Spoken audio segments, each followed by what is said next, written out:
I'm here in studio with State Representative Joan Meschino of Hull. And of course, always good to see you. Thanks for coming in today. Oh my gosh, my pleasure. And I hope everyone's enjoying this beautiful day. We are just sneezing away, so we know things are in bloom and in bud, and it's not raining, which is great.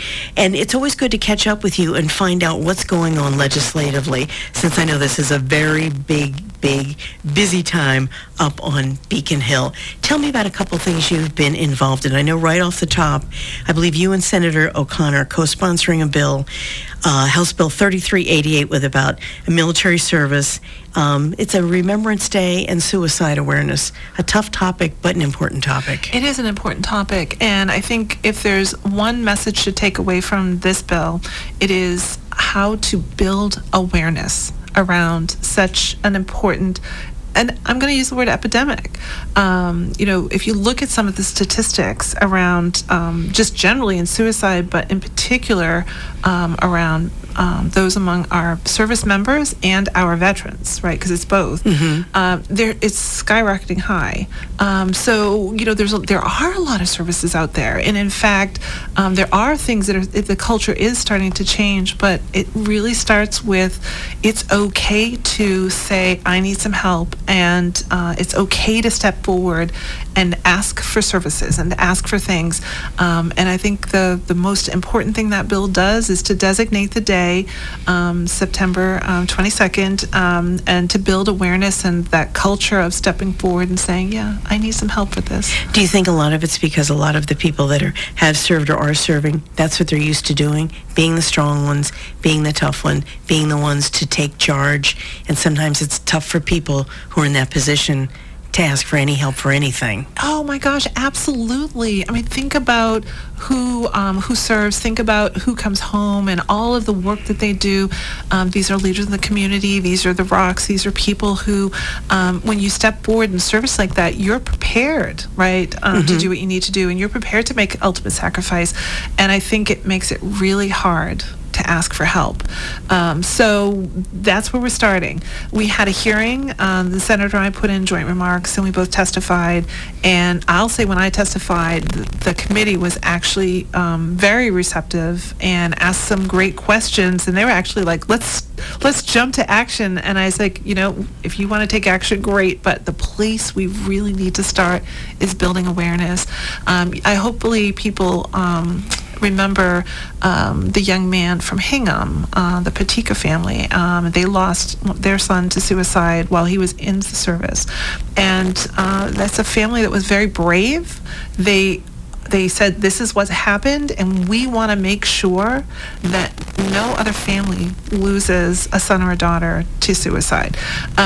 So they were fabulous, and they put in testimony as well, as did the Hingham veterans agent, and that's where this came from, always from the district, always looking to take care of people in the district, but hopefully it'll have a statewide impact. Absolutely, and always important. Now, it was interesting, this is something we've never talked about before, but a lot of people have dealt with this when it comes to minor motor vehicle accidents, about thresholds, how much money, surcharges, etc. Can you explain House Bill 1219, exactly what that does? So what happens is you get into a little fender bender, a minor accident, and because things have so changed about how we build cars and what they're made of, and everything costs more, everything is interconnected. Even, you take it to the shop, and even labor costs are more. And so what happens is you have this tiny little fender bender, and instead of going to the shop and hammering it out, you're taking the whole front end off. You can't even change your own battery. You can't even change a light bulb yourself.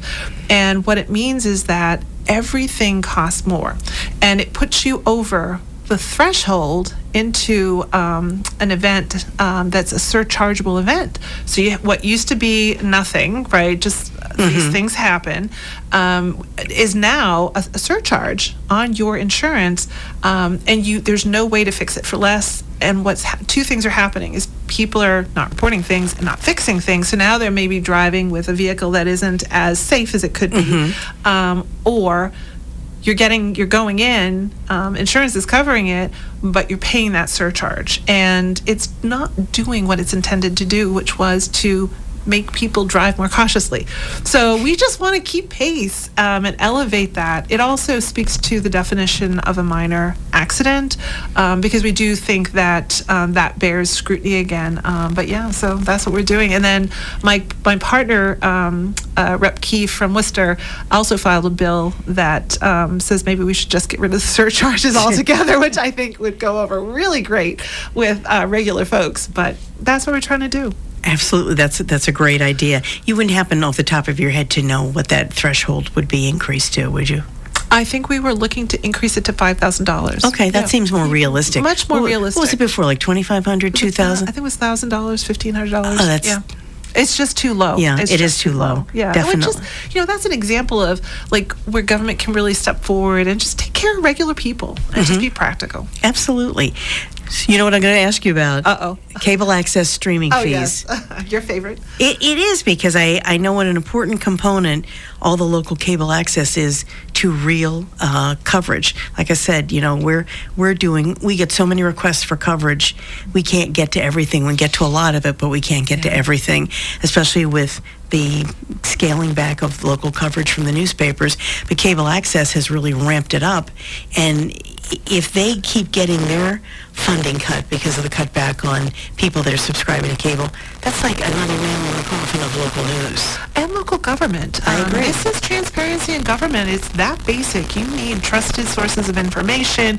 You need to be able to go back and watch that select board meeting or that planning board meeting. There's a lot of important work that local government does. Plus, there's a lot of fun events that are happening on the local level. So for those who are new to this, what the bill proposes to do is to just update the existing law to make sure that as people move away from traditional cable access, online access, that they're moving to streaming, that we're capturing all of those customers.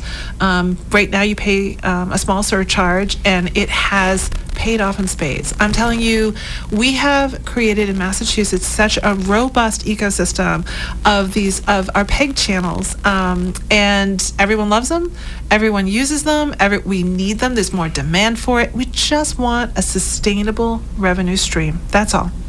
And so that's where the origination of the bill came from. We're excited.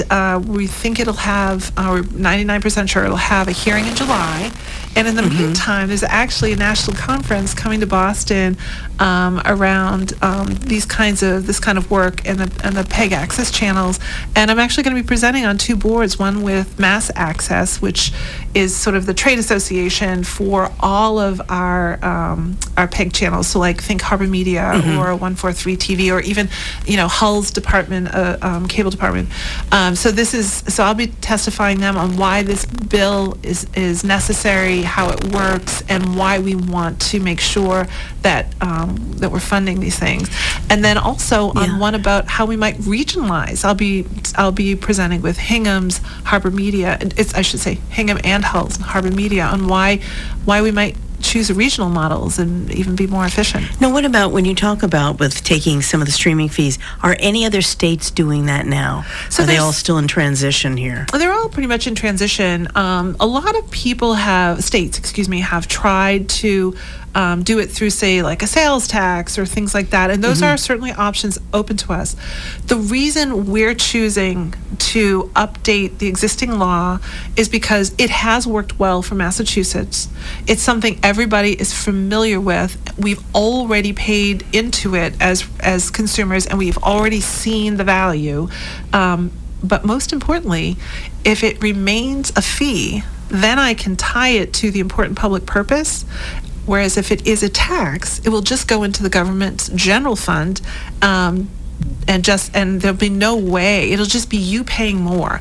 So if you're going to pay more, we need to tie it to the important purpose for which it's intended. And that's why we make the distinction between a tax and a fee, and that's why we've chosen something that's familiar, something that works well, something that already is set up to receive money and to distribute it out to the municipalities and then through contracts out to the... And when you say fee, this is not thousands of dollars. These fees are relatively small. Oh my gosh, yes. I think the regular person would maybe pay a few dollars in the course of a year. It's not that much money, but in the aggregate, it matters. I think the whole bill is only projected for the first year to raise $55 million across the state. So it is not that much money. It's really just a few dollars on your streaming services. And we'll keep on that again. I think what's very important when it comes to the whole puzzle of putting the pieces together for local news. It's a good time to advocate up there on Beacon Hill right now if you've got a bill that you want to support just for our local residents. Oh, absolutely. So we started the hearing process. We're at the top of the session.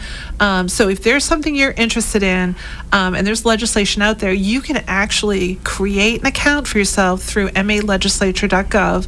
You look up on the right-hand top of the screen, there's like a little star, and you can create an account, and you can actually quote unquote like bills and follow them. Then you'll get to hear when there's hearings, or when the committee has taken action, or when things are moving. And certainly if you're getting information from these advocacy organizations, or you're part of a trade organization, now's the time to weigh in. And I would recommend you can do a couple of things. You can actually come into the State House and testify. You can testify online. You can submit written comments.